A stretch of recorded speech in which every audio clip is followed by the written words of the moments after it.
Hello, my name is Lindsay and I live in Moscow and I'm an Afro-Russian.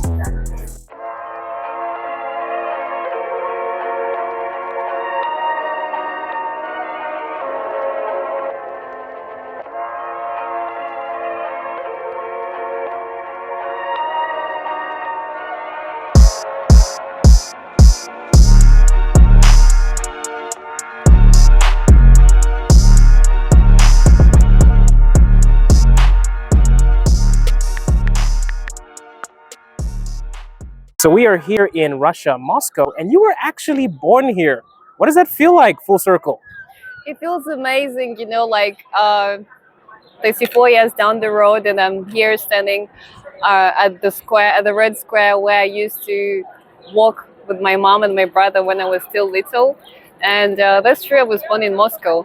My parents met here and they went to university here just like any African student that goes on exchange programs or just to study abroad. And yeah, their fates met right here in Moscow.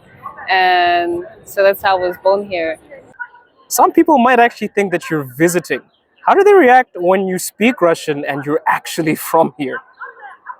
Everybody just wonders how on earth I would be speaking Russian. To hear an African speaking Russian is something very surprising, and especially I'm always told that I speak Russian without an accent.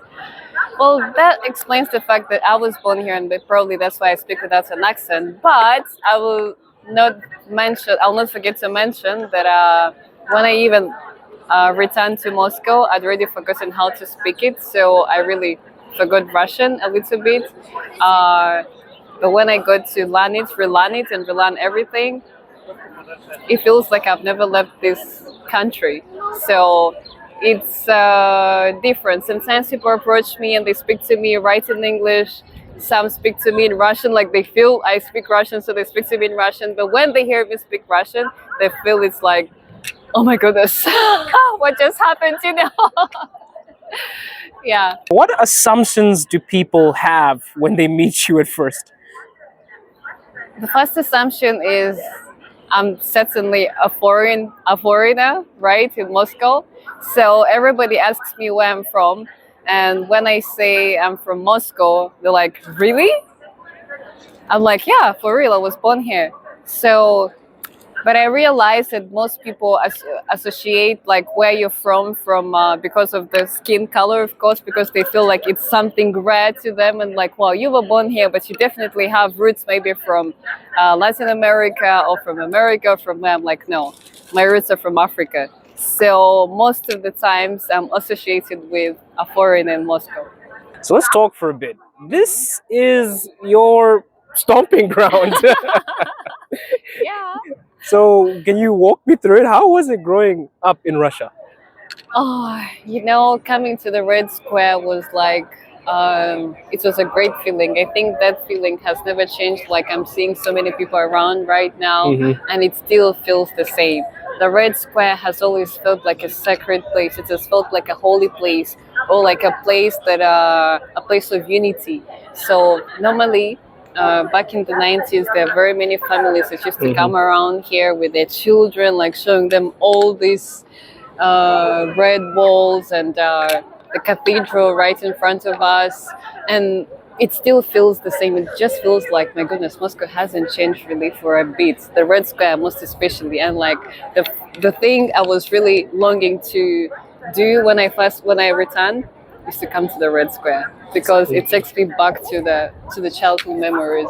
So being here as an adult feels like, wow, nostalgic. So back to your childhood. How was it growing up as a black child in Soviet Russia? Growing up as a black child in Soviet Russia wasn't easy at all, because when you're a child and you have so much attention on you, you really don't know you don't know how to react to that. So growing up was a little bit,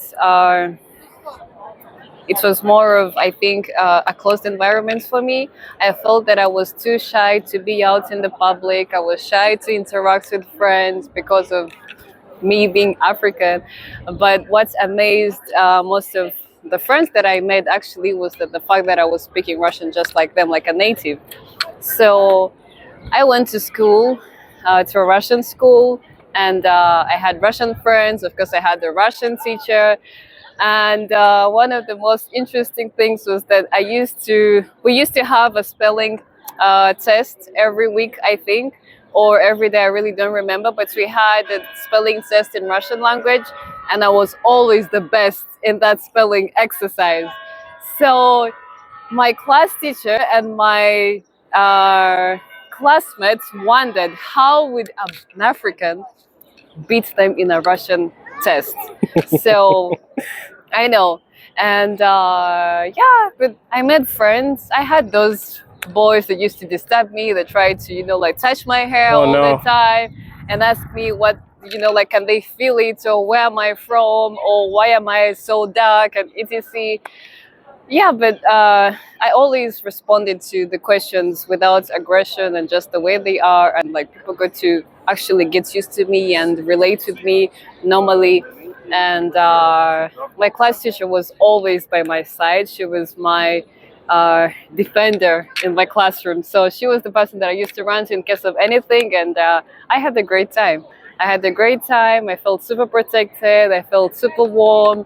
I made so many friends after a while, and yeah, and I think after joining school is when I felt I fully integrated into the Russian community, because when you're living with your parents, or when you're just living just with your family, and when you're outside in a different society, that's different. But when you live within that society and you have so many people within that society around you, that's when you really feel how you're supposed to behave, how they treat you, how you're supposed to treat the others, and how you're supposed to assimilate into the community. So going to a Russian school helped me fully assimilate into the post-Soviet community. So were there any other African families around you at the time? Well, yeah, they were, but there were actually a few African families, but majority were from Latin America. Oh. Yeah, they were from Latin America, and I had a close friend that was from Cuba, surprisingly, and I had very many Korean and Vietnamese friends. So those were the communities that were actually popular, that were with families, because there were Africans that were just living around us from countries like Sierra Leone, Senegal, Nigeria, of course. And Of even course. even then, Nigerians were there. Nigerians were there. So Yeah. there were Nigerians, so many West Africans, and very few East Africans at that time. So yeah. That's basically, I think, the families that we had around our neighborhood the entire time. So did you ever feel like you weren't accepted? Did you ever feel that you were different? Honestly, I will say I did feel different for a bit, not like really so much, but I did get accepted. I did get accepted because I had many friends. I have very many childhood friends that I studied with, and I'm in touch with them till date. And actually, when I returned 10 years ago, I made sure I looked for each and everyone, and I found every one of them. And I visited them. We hung out. We walked in our old areas that we used to live, that we used to go to school. And we met our old teachers. So yeah, I've been accepted. And even after a long comeback, like back to Moscow, I still am accepted. So in the beginning, people just I think it's a normal feeling to look at somebody that is different, that really looks different from them, and they just try to wonder who you are. They're curious to know how you got here and need to see. But once you get in touch with them, once you begin talking to them, you assimilate, you're accepted. So I don't feel a stranger anymore. How has Russian culture shaped you, your lifestyle, how you are? How does it affect the way you speak, the way you think? Russian culture is very influencing, but in a good way. In a good way. So if you come here as an African with an African mentality, I'll just say with a Ugandan mentality. For I will just give an example of myself. Having lived here, having interacted with different people, having been able to relearn the language and speak it, that's where the secret is. The secret lies in when you get to know how to speak the language and you understand what people are talking about, and you feel like your closed zones are stretched, they're open. So when you get integrated into a community, you don't feel out of place. You feel like everything that you see around you is you can relate with, right? Because you're already here. I mean, even the way I dress has changed from the way I used to dress in Uganda. My friends know me very well. So going to a Russian university, it taught me how to think, not to cram. Because when you're in schools in Africa, we are taught how to cram, but not to understand and how to think. So studying here made me learn how to think, how to reason on my own, and to express myself the way I'm expressing myself, because I would not get that back in Uganda. And I felt that's what I actually longed for, but I never got the chance to get it, but I got it here finally. So talking about culture influence, everyone here is so family oriented, and it's very lovely to walk around any time of the day, whether it is a weekend, whether it's a Monday. You find everyone walking around with families, with couples, with children, grandparents, and it's so cute to actually watch that. So I think everyone, like, the big thing here is that people love being together, and it's a very good thing. So I think that's what probably we should also try to do as Africans, to unite together, to love being together, to share new things together and learn new things. So you left Russia at 10 years old and you went to Rwanda. What was the transition like for you? That must have been crazy. It was crazy, Andy. It's something that I don't know how many African children have experienced it, but what I experienced was really crazy. Mm-hmm. To me, a trip to Africa was like, it was like Alice in Wonderland. That's what it felt like. Because much as I'd been traveling actually to Africa when I was a toddler, but that I don't really remember. It's only my mom that remembers that, but I don't remember. But when I was already old enough, when I was 10, and my first time in Rwanda, and my first shock was there are no skyscrapers. Like, we were in a city where there's skyscrapers. There are no skyscrapers here. That's kind of like the opposite. I when know. you like, I mean, when you go to Russia, and you're like, oh, he's great. Yeah. The roads are not tarmac; they are marram roads. The children walk barefooted, and So when I was in Rwanda, I traveled with lots of clothes and shoes, and warm jackets and etc. Everything that was really necessary for me to be there. So the first moment I saw children walking without shoes, I felt pity for them, and I told my brother, I'm like, you know what? I think we should give out our shoes so that the children can also have shoes to wear. So we just quickly chose what we wanted to give them. Actually, I think gave them everything, and we just remained with like one pair of shoes each. So we gave out all our shoes to the kids that did not have shoes in their life, and clothes as well. And then kids just, began drawing closer to us. But we didn't speak Kinyarwanda. We only spoke English and Russian. So we didn't know how to speak to these kids.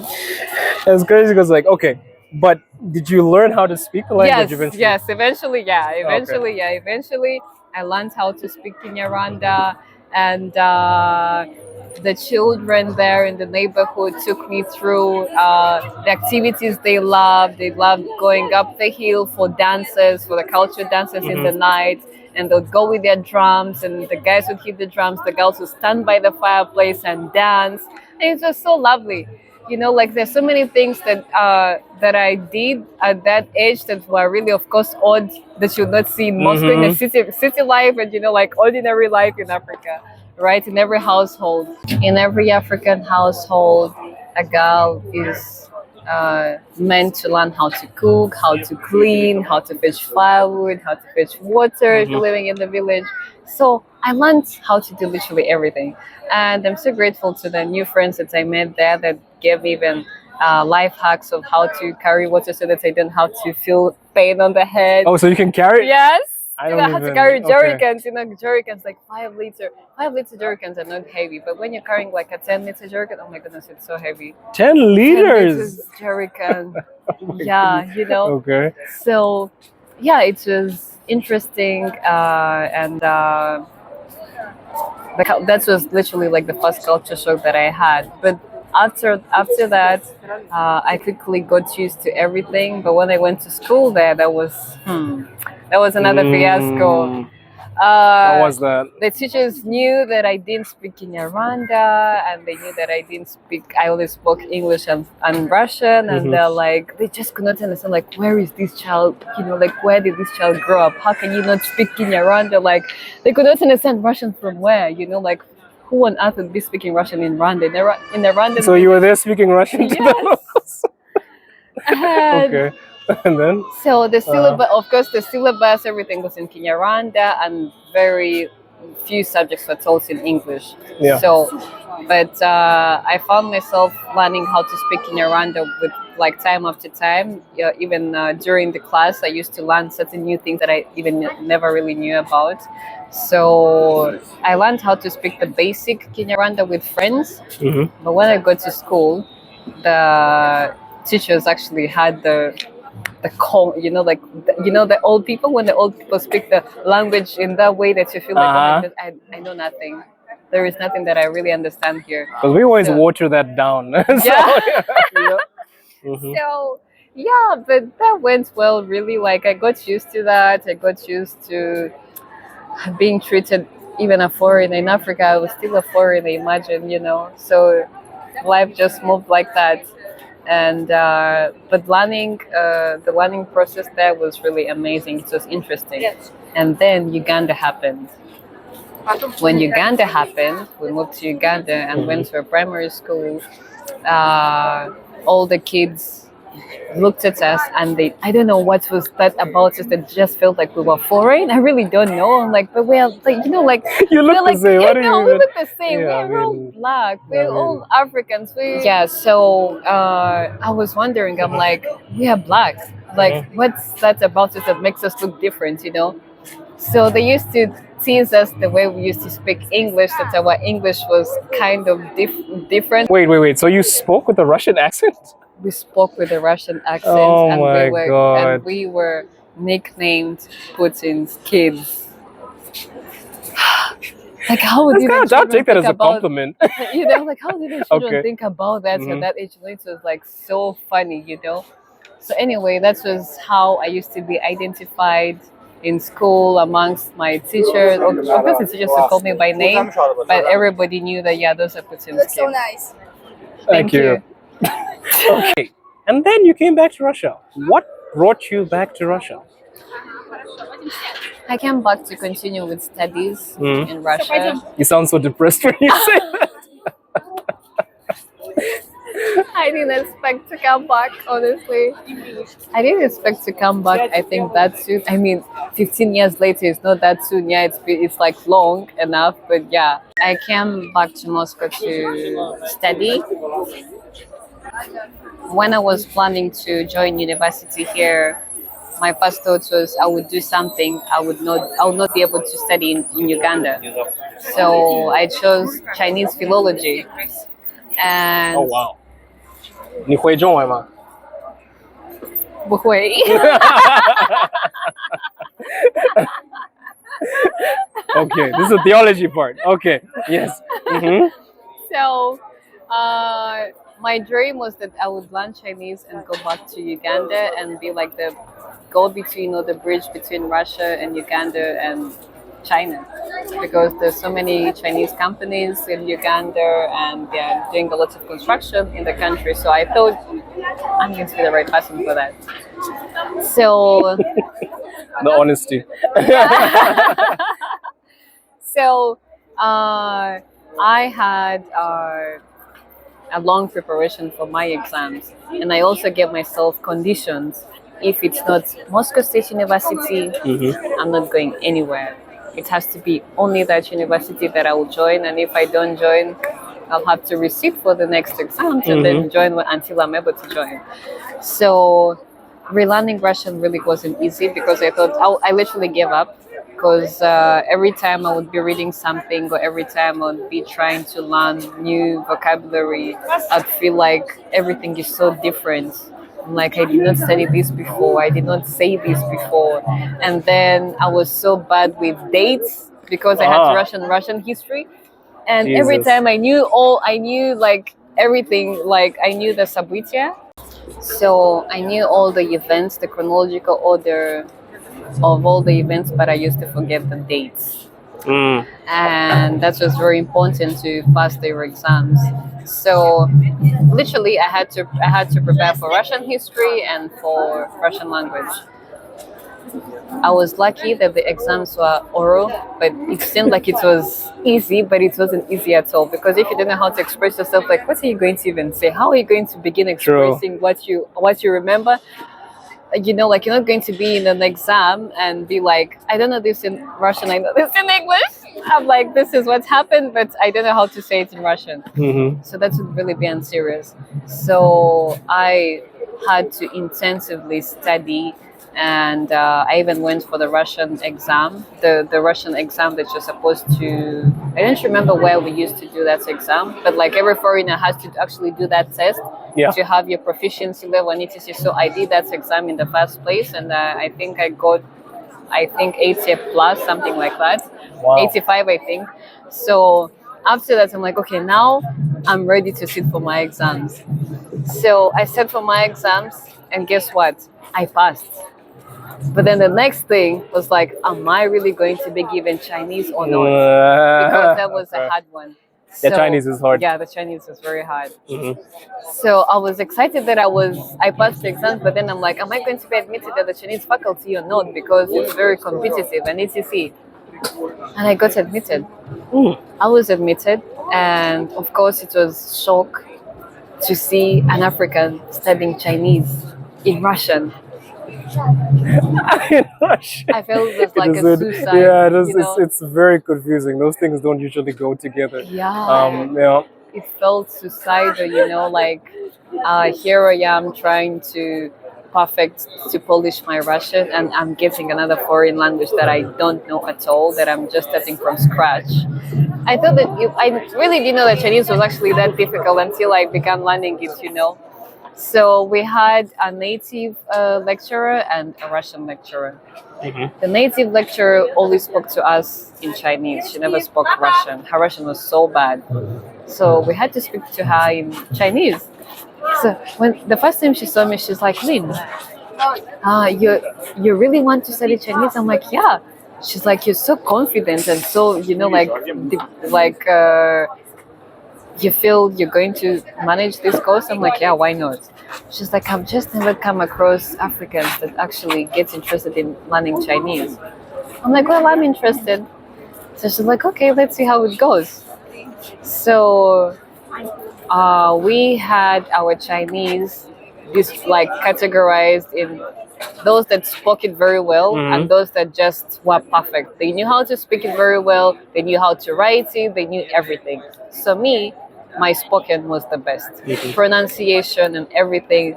The lecturer was always amazed, like how I would speak so perfect.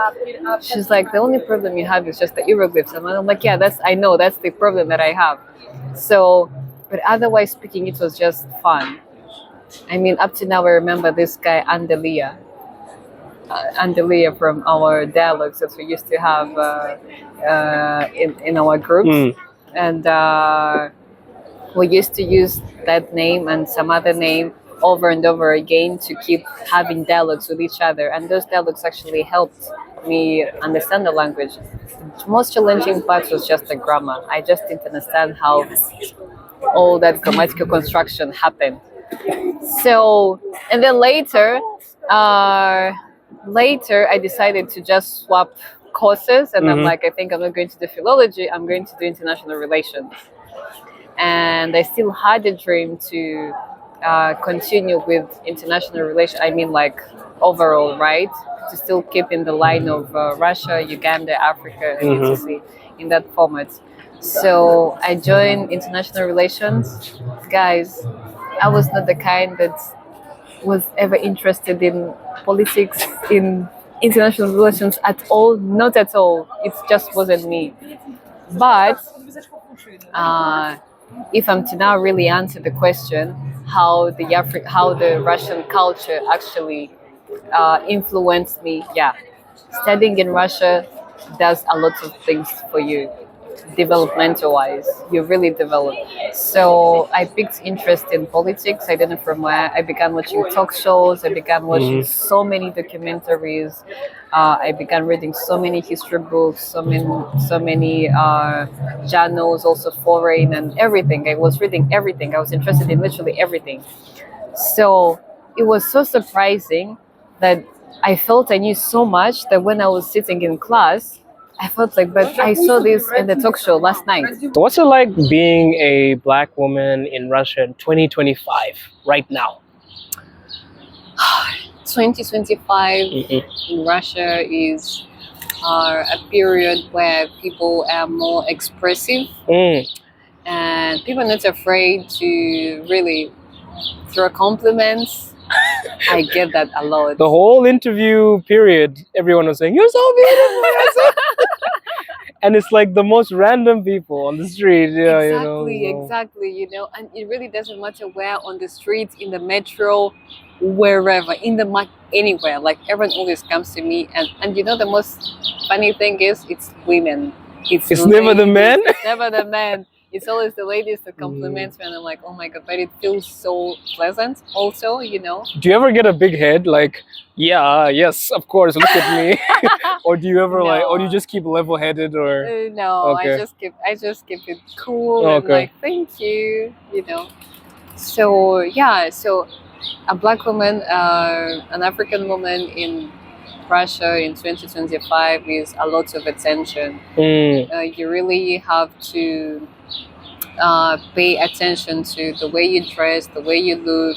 I'm not saying that you have to pay attention to that so that people throw compliments to you, but I mean you don't have to just walk out of the house and you dress like in a way that is inappropriate.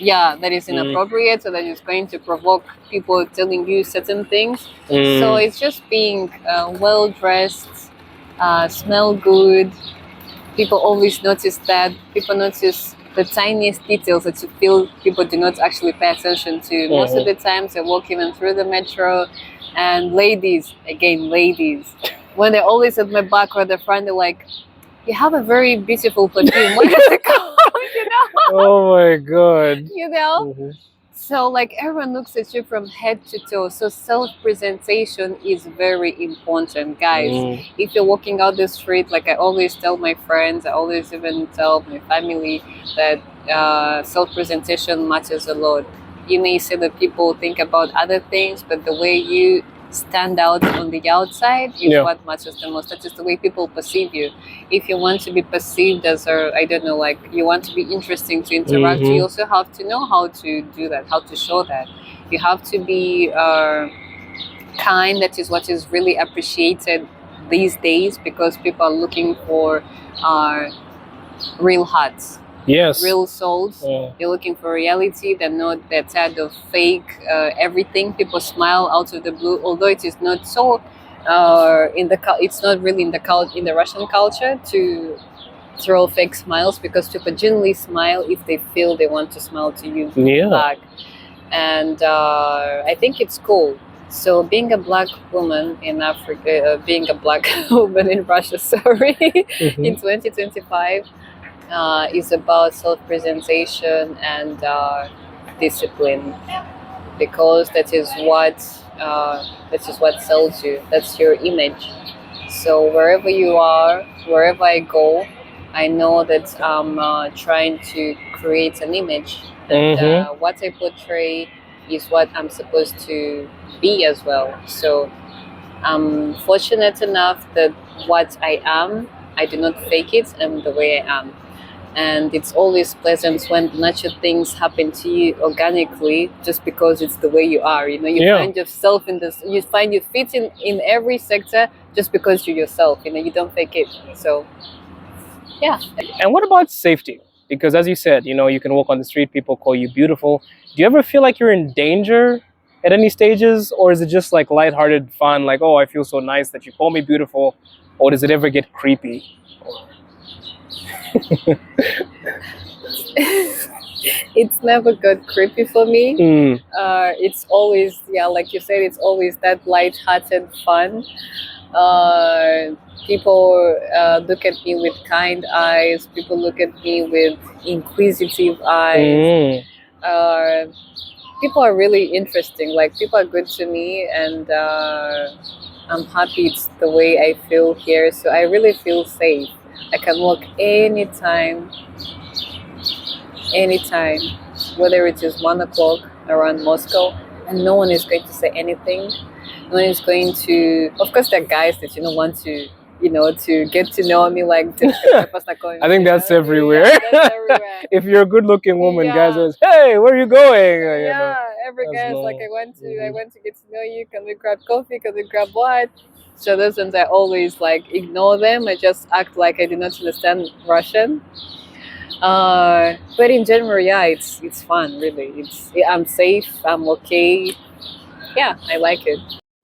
And how does it feel being African, but you speak Russian so fluently? Your roots are African, but even as you said before, sometimes you would speak your native tongue in a Russian accent.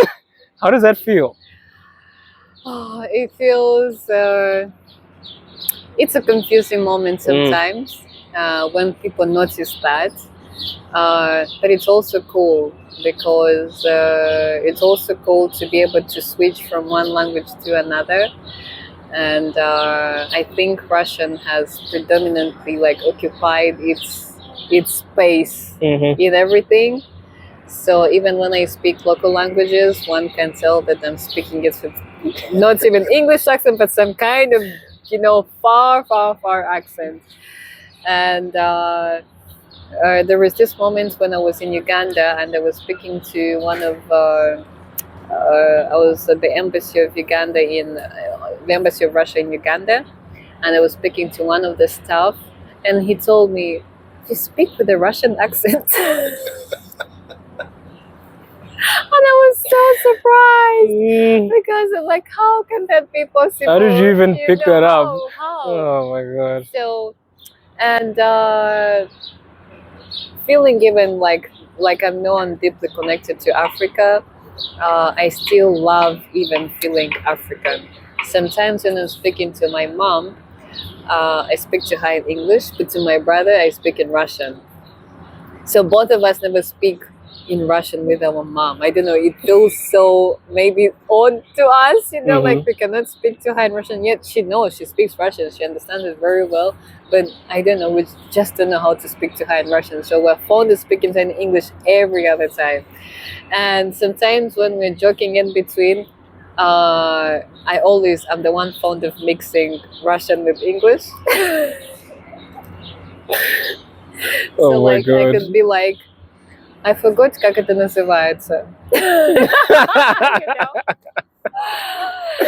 Oh my god. So it's interesting to me.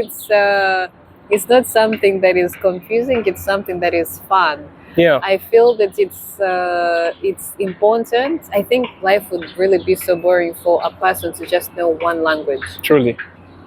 Because people should experience this, what it means like to speak in 3 different languages at a time, and that you're thinking in different languages at that moment. Just like when I was studying Chinese, when I was learning Chinese, I used to translate Chinese to English. Don't do that. And then English to Russian. Oh my goodness. So. And they have different structures. Of course. They have different structures. Yeah. I speak Chinese. Yeah. And every time I'm trying to figure out new structures, etc., when you try to directly translate it, it's nonsense. It is. Because the structures are really weird. Yeah. Yes. There's not so much grammar, but structures. Yeah, the structures. Yeah. Don't even get me started on Russian grammar. But can you say something for the people watching this? I can. Okay. Let me remember how would introduce myself. 我叫 Linzie, 我在 Moscow. I think that's all I remember. Decent enough.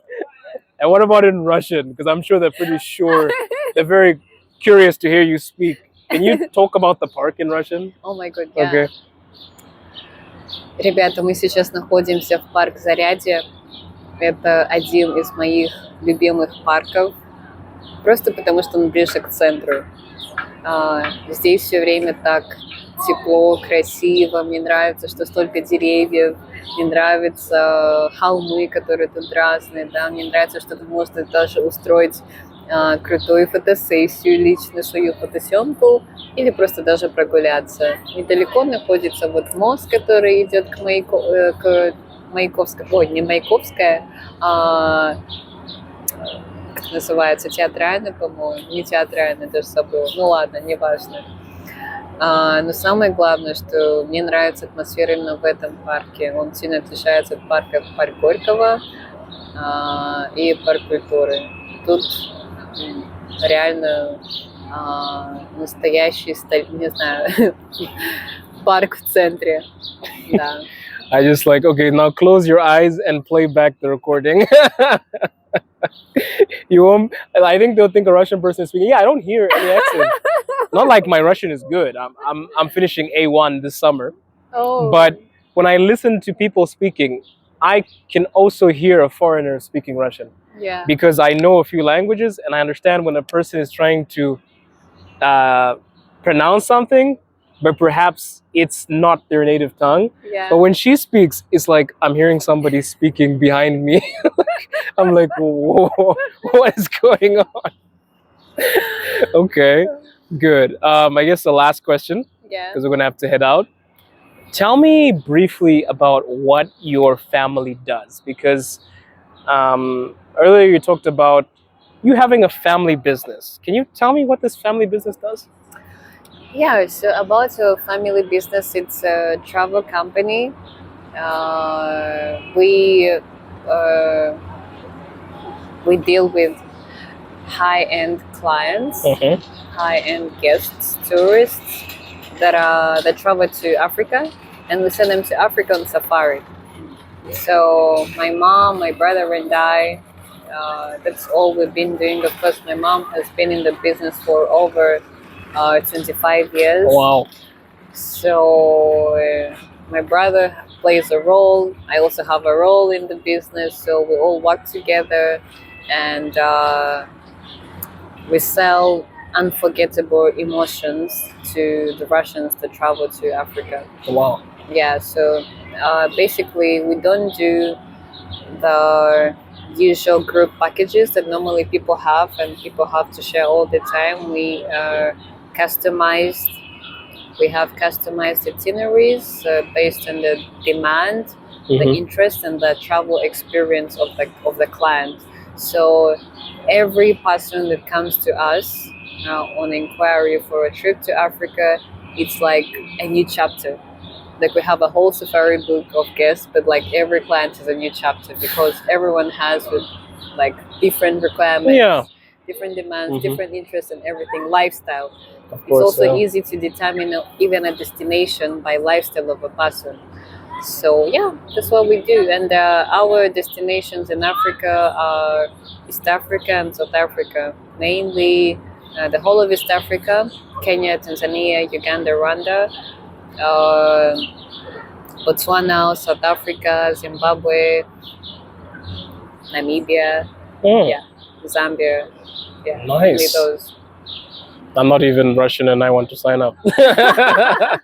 So yeah, we'll definitely put the links in the description if you want to go on a safari in Moscow or Do you also help people that are not in Russia that want to To travel? travel, there? yes. Perfect. Yeah. So if you ever wanted to go for a safari trip and you wanted to enjoy yourself, I'm going to share all the links in the description. And it was so nice to have you on the channel. People have been begging me to get an African woman on the channel. It's the first African woman like, you're the Afro Liv. Where are the Afro women? So she has opened Pandora's box now. Thank you so much for being here. Thank you for giving us your time. Thank you, Andy. All right, Thank I'll for see you guys inviting next me. time. And as always, we are roaring truths to preserve your pretty voice. Ciao. Bye.